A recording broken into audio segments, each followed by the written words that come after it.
So I think looking into these mechanisms, I would say candida is something we should mention too, because we know that candida produces acetaldehyde, which is kind of similar to an alcohol molecule. And so some people are a little bit drunk on their own candida overgrowth. So if you're somebody that Correct. has a lot of sugar cravings, or if you have a white coated tongue, or if you've tested positive for candida on urine organic acids or stool testing, we've got to fix that candida because that's directly going to impact your mood, your motivation, and your focus.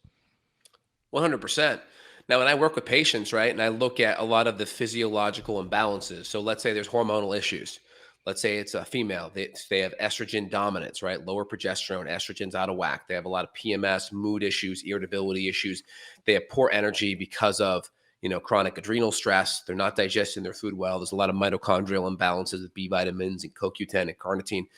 It's hard to be motivated when you have a lot of these physiological imbalances because it takes fuel to run the system. And so when I look at patients and I try to get them motivated to fix these things, it's hard to get someone motivated to just fix their mitochondria or fix their adrenals. So I always look at like, hey, what are these health challenges that you're having right now? What are they preventing you from being, doing, or having in your life right now?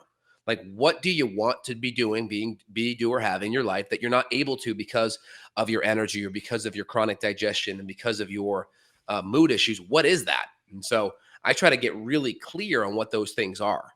Because if I can figure out, hey, well, it's affecting me from working a full day, it's affecting me from being able to spend quality time with my kids, then we can lean on, okay, we're going to make these diet changes so we can help you get back to spending better time with your kids, or so we can have you focusing and doing better at work and closing deals, whatever that is. So if we figure out the why, then we can lean on that why to get people to make the right changes. Because it's the why is the essence of it. And that really helps get people motivated. So there's the mindset motivation, and then there's the physiological biochemical side. So we want to work on both. And so when I tell people to make these diet changes, it's not just making these diet changes. Hey, we're going to do this so we can help move the needle in this area or that area. So it's kind of like, you're using psychological tactics to help keep your patients motivated is also important.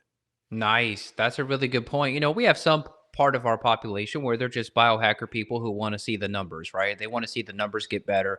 And they're happy enough to see the succinic acid go from a 24 down to a 5. And we go, okay, great. We've had major progress. The mitochondria look better on paper. Some of our people, they're cool with just the numbers. But I agree with you. You got to bring in the emotional piece too, because it's not enough to say, hey, I want to get your dopamine higher. It's, hey, I want to get your dopamine higher because I want you to have enough energy to get out of bed, make your bed, get dressed, wear something nice, get to the office, as you said, close the deal.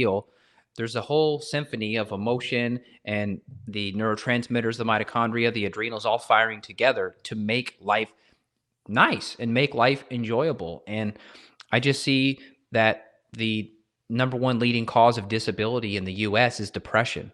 And so I don't know. I just feel like there's so much untapped potential and untapped productivity out of the population if we could just simply get the gut improved, get the mitochondria improved, get the neurotransmitters